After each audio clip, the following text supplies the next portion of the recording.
Here again is the basic equipment required for rock climbing. In this video, we are going to take a look at carabiners. Carabiners are spring-loaded devices used to pass ropes.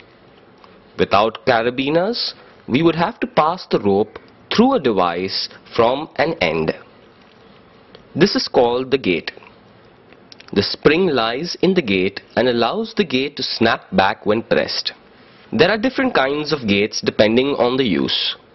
Nowadays, there are automatic and semi-automatic gates. But generally, carabiners are screw gate or plain. Screw gate carabiners have a lock for their gate.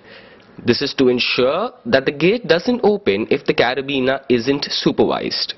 Carabiners without the lock are used in situations where ropes need to be quickly fastened and the climber may not have the time or a comfortable stance to lock the gate.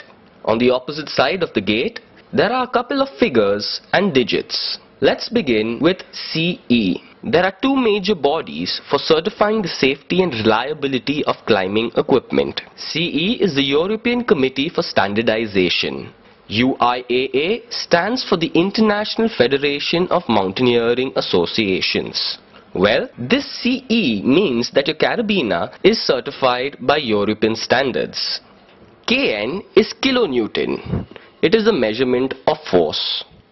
1 kilonewton is approximately equal to 1000 kgs. The horizontal arrow next to 25 implies that the carabiner can take a force of 25 kilonewtons if force is implied horizontally. The vertical arrow with 7 implies that the carabiner can take a force of 7 kilonewtons if force is applied vertically. The last figure represents a carabiner with the gate open. A small tip to remember while using carabiners: after you pass a carabiner through a device, always turn it. This will ensure easy passage of rope through the device. Well, that's all for carabiners in this video.